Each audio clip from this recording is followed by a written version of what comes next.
But, I'm like an old fruit guy. I come to town, I unload the wagon. Last year, I unloaded the wagon. I promise, I don't know that much. And so I told Andy, he said, man, I unloaded the wagon last year. I've got nothing else.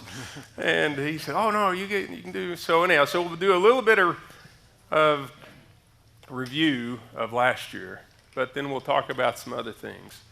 But the thing that, I was worried I was going to be a downer, and I heard Stan's talk. Stan's here, I hope. Stan.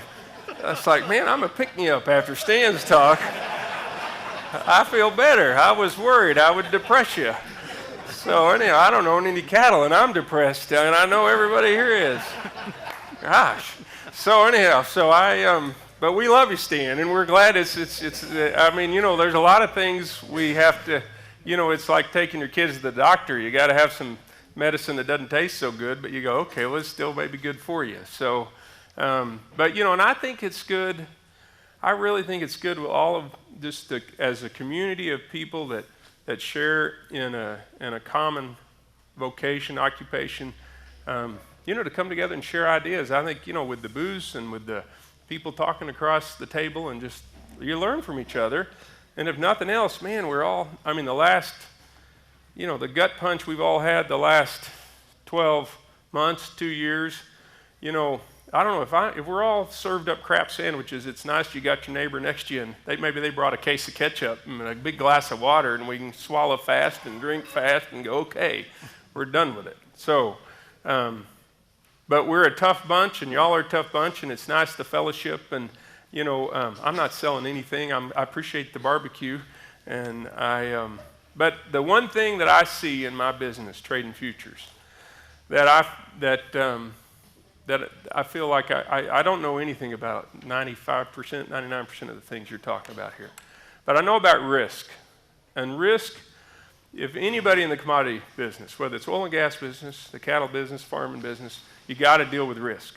And so, but in futures trading, I think probably, and then I do a lot of deal making. I feel like I do probably, certainly in a month, if not 2 weeks, I do as many deals as most people do in a lifetime. And then in the futures space, you see the risk. There's more leverage you can get in futures. Anybody knows that. If we want to count people who've gone broke, more have gone broke trading futures than anything I know of. And I've been doing it for 30 years, and I have not had a margin call. So to tell you what a chicken I am, and so I see the risk, and you see, and I said this last year, you see the dead bodies, the people that are broke taken out, and you start understanding how I've got to deal with risk. And my business, risk is the biggest factor in managing. You've got to manage risk. And so I learn about that, and I see people in the cattle business and other ag businesses and the oil and gas business, I see them mismanage risk. And it's kind of like if we all had lunch on the railroad tracks, and the railroad tracks had a nice view out, and we said, man, this is a beautiful view out here from the railroad tracks, and then you leave and you say, we had to do that again sometime. And you go, man, I would say, that's the stupidest thing. You can't be out there on the railroad tracks. But if you don't get run over, you think, well, we're okay. So there's a lot of things you can do with risk that can be dumb, but it never gets you, You have your head stuck up at the wrong time, the bullet zips by, and you go, oh, that's nothing, just a gnat. And, but at some point it'll catch up with you. And that's the thing that we talked about last year is there'll be some bad things happen. And when those bad things happen, how do we survive? And certainly last year, we'll review kind of what's happened, but it's from a 50 to 100. If you're in fat cattle, it was as bad as the Depression, fat cattle. The feeder cattle was on par with 73 and on par with the Depression. So I'll say, the young people here, you're lucky to see this now and to go through this now, because hopefully your herd hadn't gotten so big that you don't get thumped so hard, but you can learn from it now and you can say, okay, I'll be smarter going forward. So we're going to talk about that, run through some things. I'll tell you some stories. We'll have times for questions at the end, but I appreciate being here, and I appreciate what y'all do. And if things get so bad, I tell you, I'll swap you peaches for steaks and we'll all be okay, all right? And life will be good. So we may not make any money, but we're darn sure going to eat well, okay? So it's going to be, we can eat. If you got to eat your losses, we're eating pretty good losses with ribeye steaks and peaches and apples and pecans. So anyhow, so thanks for having me. So we're talking about risk, and we talked about how to prosper from the storm, but the big thing on prospering from the storm is learning from it. And you know, I've got with 8 kids, and I've got 3 out of college, 1 in college, 4 getting ready to go. You know, if I'm paying tuition, by golly, they better be learning something. So you paid the tuition, learn from it. In our trading operation, I've had guys make $800,000 mistakes, and they thought they were going to be fired. I said, well, man, we paid the tuition, learn the lesson, and don't make them twice. So the big thing is don't make mistakes twice if you pay the tuition. And then we saw something that not many people get to see. And there's something cool about that in a way, really. I know in a real sick way, but you've seen a cattle just train wreck. And you need to soak it up. And you need to understand, what can I learn from this so that the next time this happens, because there will be a next time, I can be prepared, or I can pass it on to my kids or grandkids how to be prepared. We had this last year, the optimist creed. This is something my grandfather stuck in my head. You know, it's hard to read, but it says, as you ramble on through life, brother, whatever be your goal, keep your eye upon the donut and not upon the hole. So you see what you focus on matters. And yeah, it wasn't any fun, but we're going to learn something from it. And so yeah, I had to commit that to memory around our office. We make mistakes, learn from them, move on. Let me tell you a story about a wise king, a Persian king, and he had a ring made for himself with this precious stone, and he got his wise men together, and he said, hey, I want you all to put an inscription on this ring. And so when I pass this ring down to my son and his son and so forth, and it goes down, he said, it'll have something on there that's a wise saying. And his wise men got together, and they said, well, it's got to fit on the ring. It can't be too long. What can we put on this that will be good? And the king said, look, I want it to apply to all occasions. And so this is what they put on there. This too shall pass, right? This too shall pass. We've heard that. Yes. Yeah. And the king found that in good times, with $2 feeder cattle, I guess, he said, it sobered him. And he said, you know, this too shall pass. It will not, the grass, the rains won't always come. There's, you know, it's all not all sunshine and daisies and $2 feeders. But it also picked him up in the bad times. And because the bad times go away too. And you get through them. And it doesn't have to be pretty. Survival is not always pretty. It's survival. And it's not fun, and you cut expenses, and you know, like Stan was saying, you may cut the ranch hand you've had for a long time because you can't afford to have them anymore. And you may not do a lot of capital expenditures. You do what you got to do to get through it, and then you get through it. And then you move on. So I think that's important. We saw this picture last year. We like this picture. It's and I told you all that heard last year, I thought it was photoshopped. It's not. It's a real house. It was the house that survived after this hurricane. This hope is not a good strategy, and I've told you all that. And we've got to have a real strategy. If you're ever saying to your wife or your kids, well, I hope prices go up, or I hope this happens, I hope, and then we can hope, and hope is good, and we can, and certainly we want to say our prayers and help to have the good Lord's help with us. But we, to the extent we can have a plan, let's have a plan. And there's some things we can have a plan for. Let me tell you about one train wreck I had. Well, let me go there. Let me do this. Let's talk about this first. So this house again, and the story behind the house.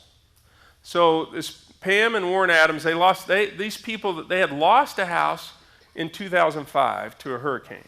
So this was the hurricane in 2008, and so they built this house to withstand the hurricane. I mean, it's a really simple concept. They say, well, what would withstand the hurricane? We were through a hurricane. We lost our house. What do we do next time? The same idea of what we're talking about here. We've all been through the hurricane. Y'all been through the hurricane. I don't own a hoof of cattle, but I can do the math, and it's no fun. And And so you see the hurricane, you got to say, what can I do differently? And here's what I would challenge you, particularly the younger guys, but anybody in here. So this is on par with the crash with 73 and on par, if you're a fat cattle guy, with the Depression. Now, write it down. Sit down at your computer and write down your experience and what you learned. And think of it as a letter to your grandkids or your great-grandkids or your kids, whoever, and to remind yourself, and type it out and put it in a desk drawer somewhere. Because wouldn't you love to talk to, my great-grandfather in the cattle business went broke in the Depression. I'd love to know what his experience was. He sold he had 6 sections down here south of town, sold 5 to keep 1. W.W. Lewis.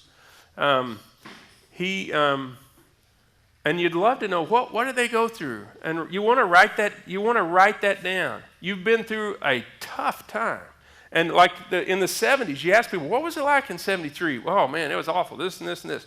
I mean, what'd you do right? What'd you do wrong? What would your advice be for the next guy going through it? I would write it down. I would put it in a drawer. So let me tell you a story. I started, and this is why I think it's so important for the young people. So I was at Notre Dame, got a finance degree. And I was in my last semester in the fall of '87. So I hustled through. I had Ruth Ann back here, wanted to see my then girlfriend, my now wife of 29 years. I still like to hurry back, get back home to Canadian. And so she was here. And so I was trading during that semester, my last semester. That's my first time to trade futures. I started trading in August of '87. I've been trading since. So I'm coming up right on 30 years. So the crash of '87 was in October of '87, October 19th. It was a Monday. I was here on spring break in my grandfather's office. The stock market went down 22%, S&P 500, 22% one day. So when I was in school, all through school, I was 2 months away from graduating. And so they said, well, the stock market crash of 29, that is different now. It's never different, okay? It's never different. You can have depressions, we can have wars, there's nothing different. We could have pandemics, there's all these bad things going to happen, and don't kid yourself that anything's different. It is not different. And so I saw that happen, and so that was October 19th of 1987. October 20th, the next day, I was short Eurodollar contracts. That's not Eurodollar currencies. They were Eurodollar 90-day interest rates. So that contract I was short. It went up. It went up 258 points the next day, October 20th, 1987. I had a $50,000 account that had grown to $66,000 in 2 months. On October 20th, 1987, the day after the crash, the account got cut in half because of my short Eurodollar trade. So I had 33,000. At the end of the day, I called up at 7:20 in the morning. I said, now wait, Eurodollars are up what? They said 258. Imagine you called up and said, what's cattle doing? Well, cattle's down 38.47. You're like, what? 38, what are you talking about? We're talking cattle here. You know, they give you a price that doesn't even make sense. So, I mean, Eurodollars, usually it's up 5, it's up 8, it's down 7, it's up 258. It was a 37 standard deviation move. I know most of us don't deal with standard deviation moves, but 3 standard deviation moves is 99.7%. 37 is not even discussed in anyone's statistics class. So 37 standard deviation move, and it's against you, so it really sinks in more. Yeah. So when they get in your wallet, it always sinks in. Okay, but I thought to myself, you know what, if there's ever a time to experience something like this, isn't it great? I was 21 years old at the time. I said, here I am, 21 years old, and I get to see a historic crash, and I get to learn from it. And I get to soak it in and say, okay, I'd rather this happen now now with this trading $200 million, I don't want to lose half our customers' money. But you learn those lessons. And so that's what I'm talking about, is learning those lessons and let it soak in. And if you're young, God bless you, because you had a chance to see something that you can learn from and benefit from as you go forward, and understanding how can I be better prepared next time. So, and that's what they did. And that's where their house was there. And you want to be the house that survives the storm. And that's and I talked last year about how what we do is we always focus on the averages. And the averages, and I said last year, the average person on the average day does not die. We cannot focus on average. It's the extreme stuff that kills you. That's why we do so many of the things we do. So now, begin developing your strategy for the next storm when the last storm ends. That's when we start now. And so now's the time, because the next storm is coming. It will come. It may not be, let's hope it's not for 50 years, but it will come. Okay, and this is what we're talking about. We plan for extreme events. We do things like and we talked about fire insurance last year. The odds of your house burning down are 1 in 400. The odds of what we experience now are 1 in 50 in a year. So if you're buying fire insurance, but you're not dealing with this risk in your business, in the cattle business, that's where I say, oh, come on, think about this. Think about it. It's more important than your house, I think. I think you probably got more in your cattle, most of you, than you do in a house. And so think about how to manage it. And so this is what we want to protect. This is what we want to do. We all love living out here. And that's a fun picture. I want to linger on it. A lot of my pictures coming up aren't fun, you know. We're going in stand mode here in a minute. Okay, you're in the storm. Now, we talked about this last time. Half the equation is you.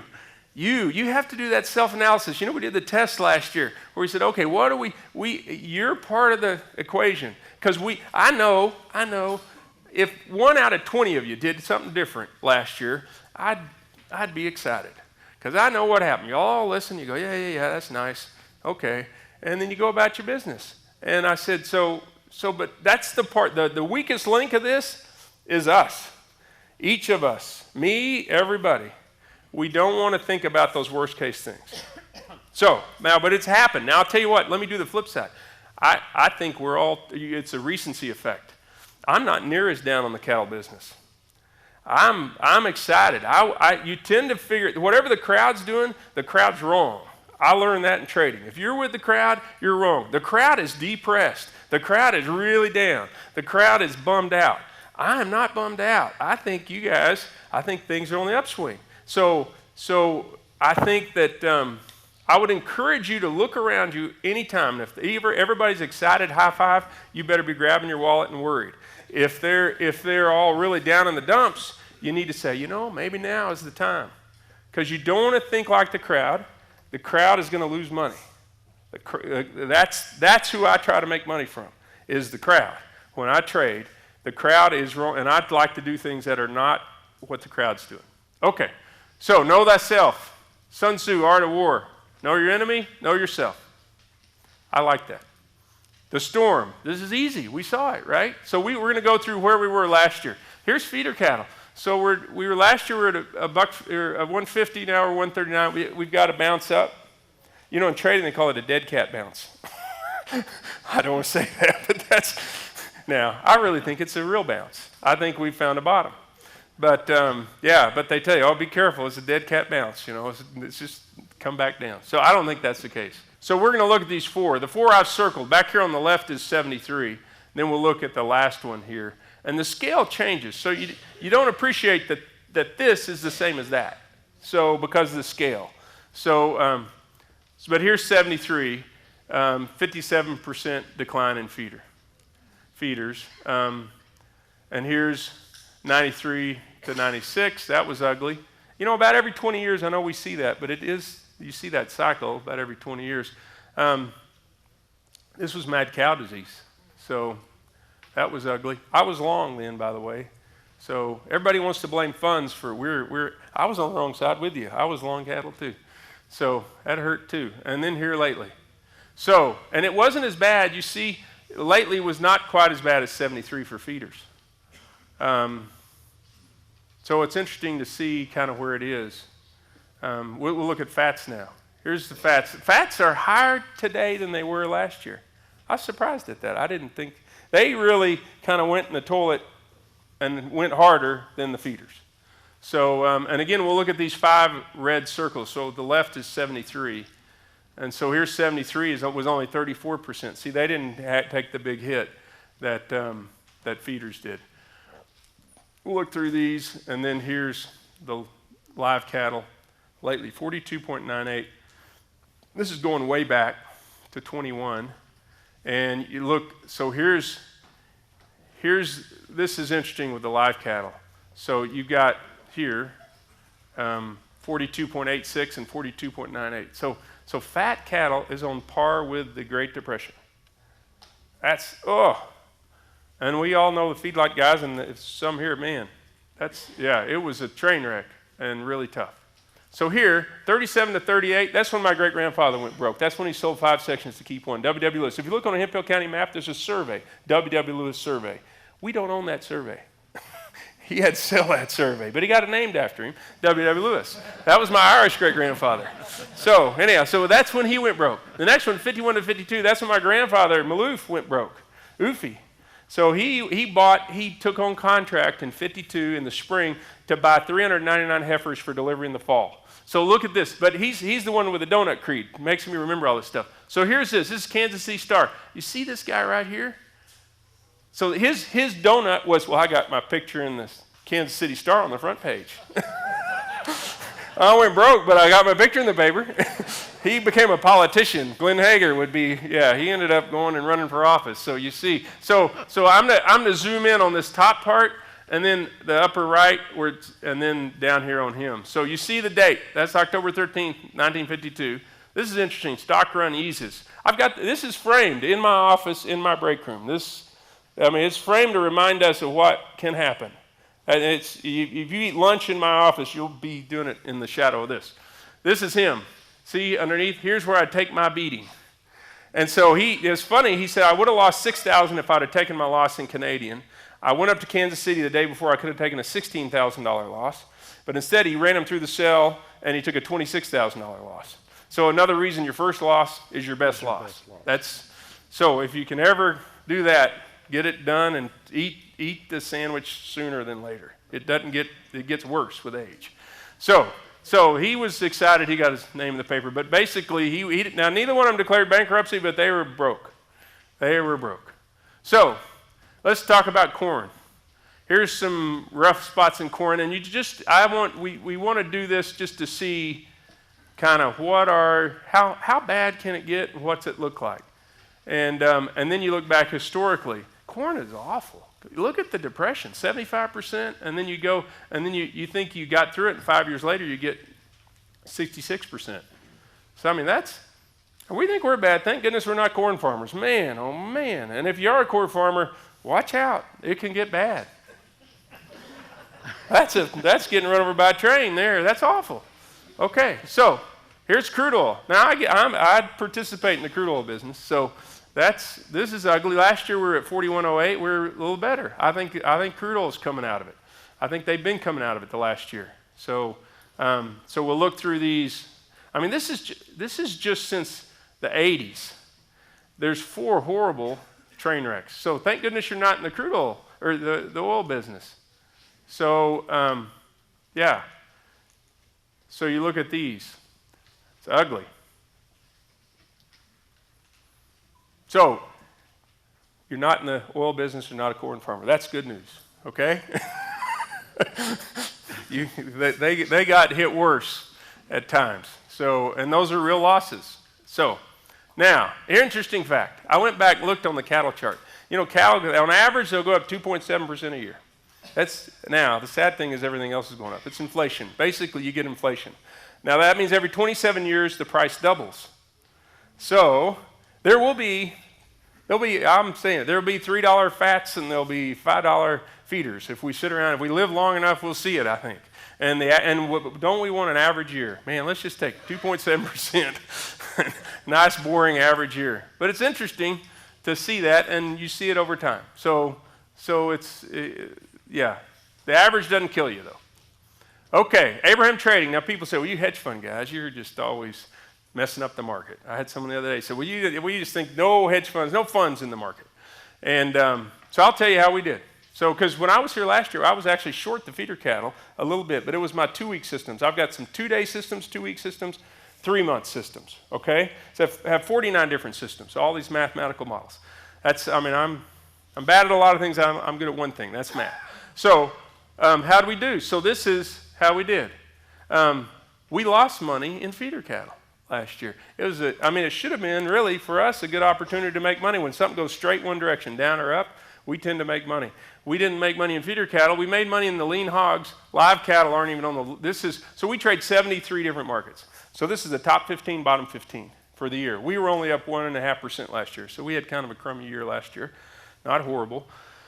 But it's interesting to see, too, you see how low risk we are. And also with 73 markets, see, if the odds of a 100-year crash are, 1 out of 100, and if you trade in 73, almost every year you get to see a 100-year crash in some kind of market. That's, again, where you start seeing these 100-year crashes. You're like, well, it didn't cattle this year. It's something else next year, something else the next, something else. There's lots of wild, crazy markets. So but it's also interesting to see how little we make or how little we lose. We're tiny. We are so risk averse. You want to do lots of small, good trades, and that's what we do. So, and these would have been multiple trades all year long. So hedge fund guys lose too on the same side. So this idea of funds this and funds that, it's silliness. This is where I made money. I wanted to show you. Feeder cattle, in 2014, we were up 21%. Again, trading 73 markets. These are the top ones. Russian ruble was our best, but next was feeder cattle, milk, and then live cattle's number 5. And that was markets going up. No one says, well, you hedge funds have been, if we hurt you on the one side, we don't help you. Well, you helped us. Thank you. There's never that. But anyhow, so to the people that think the hedge funds are running things, I tell you, if you're in the markets every day, you're like, look, put your big boy, big girl pants on. No one controls these markets. No one does. If you know how to do it, come see me. I'll pay you a lot of money to help me do it. If you think you can do it, there's no way to do it. So everybody wants someone to blame is what it is. And I don't have much sympathy on people that, they moan and groan. And because in my world, they drag you off broke. You say you can complain, you can not complain. It doesn't matter. You're broke. And it's managing risk. And it's making good trades. And no one controls the markets. I don't even think the backers do.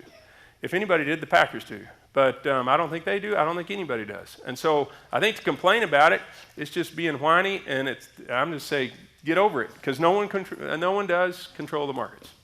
No one does. So, y'all are all tough or you wouldn't be in the commodity business. So I'm going to deliver the tough news to you there. So, okay, so this is this. And so we make money. Things go up, things go down.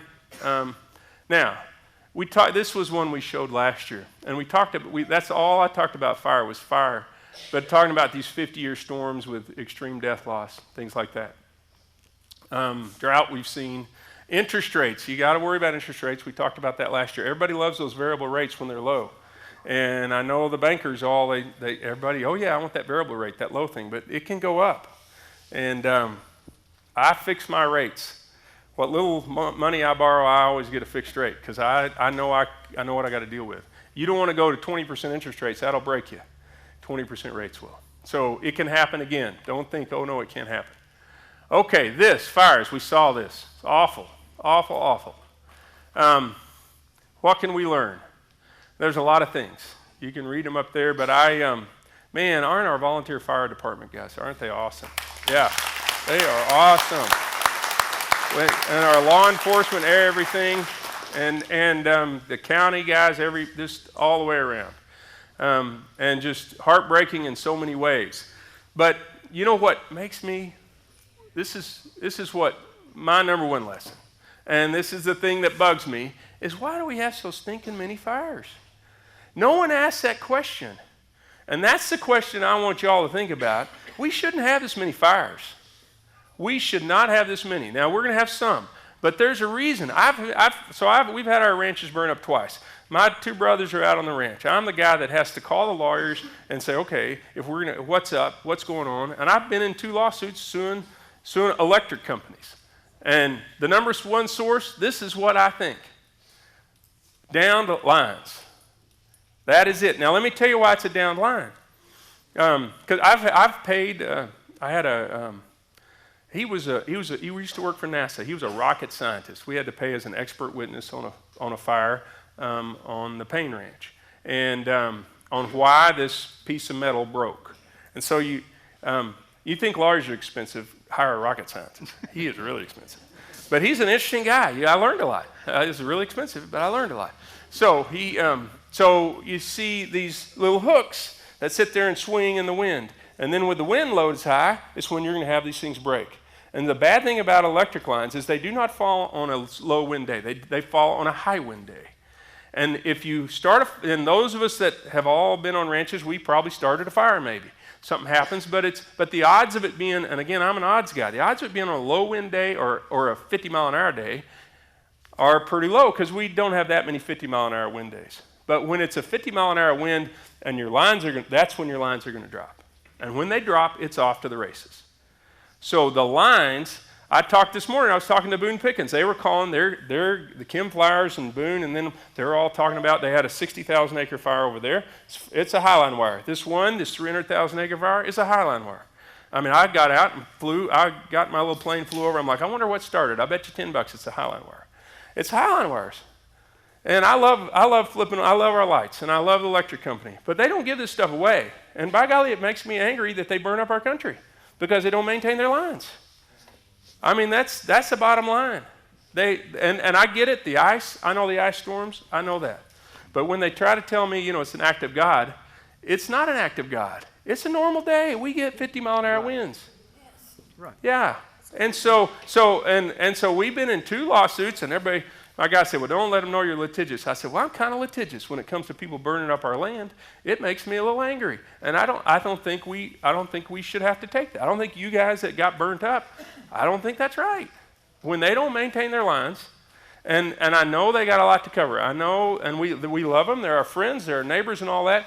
And but I think it needs to be talked about. I was aggravated when I read in the Canadian Record the other day, we were about the county met, and the county was talking about all the things how we can respond to a fire better. I'm like, golly, why don't we not have fires? No one talks about that. I talked to Scott Brewster at the store on Monday, our fire chief. I said, was it a fire? Was it a highline wire? He said, yeah, but I don't know what, act of God. I'm like, baloney on that. It's poor maintenance. So I'm just one to say, at some point, the electric company, they're going to burn up our country. They ought to pony up and pay us some money, you guys that got burnt up. I don't think it's right. So that's how I feel. I agree. So.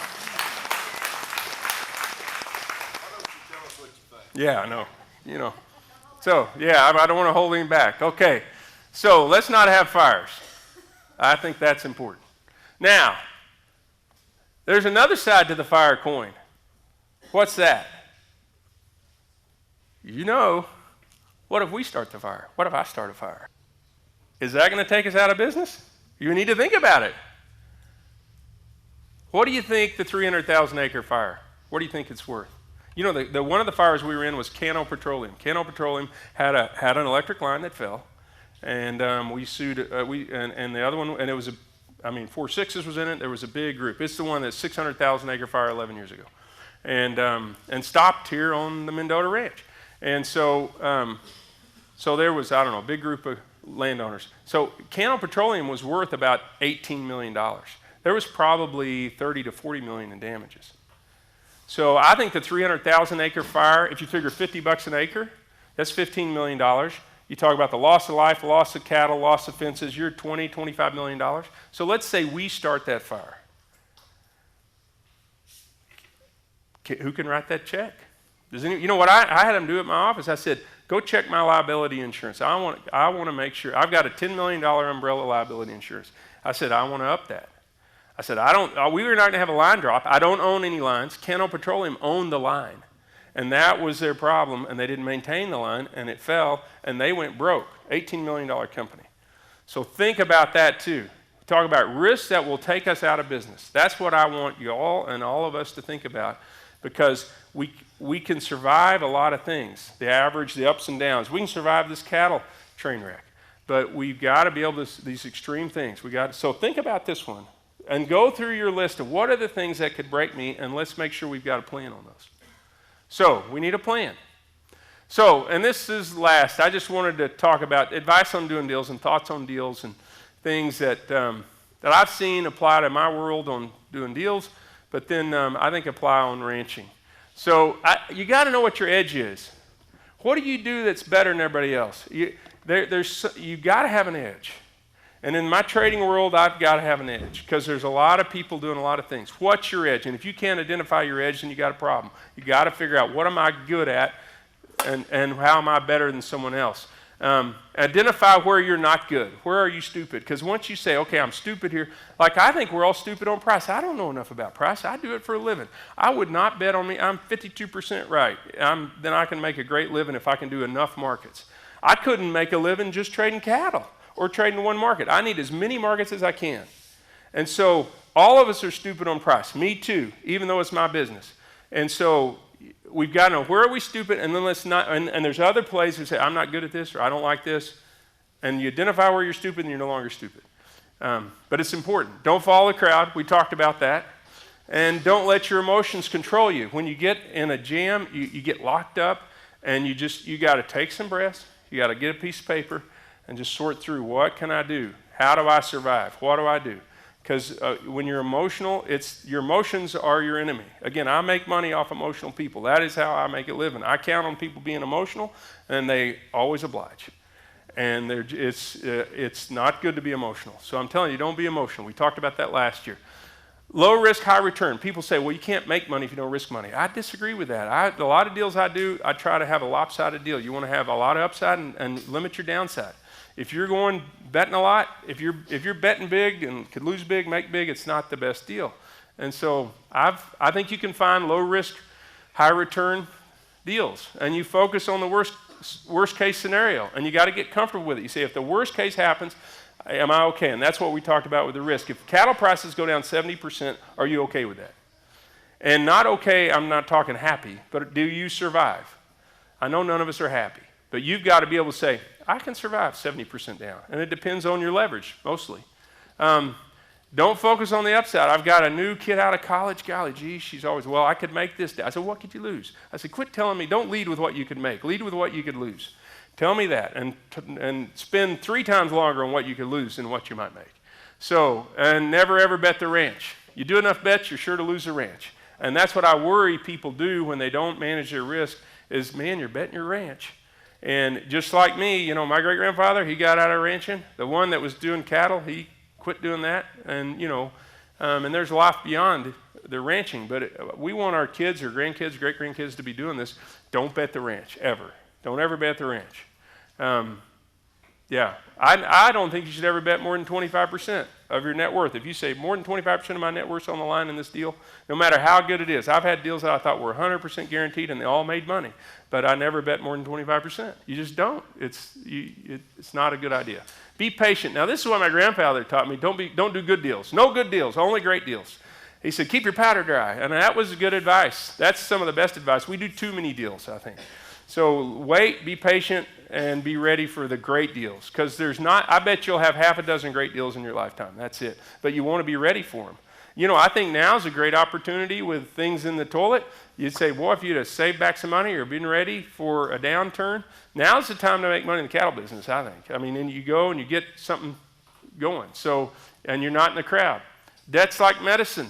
So, little works, a lot can kill you. I mean, that's what always gets people, right? And don't overdose on debt.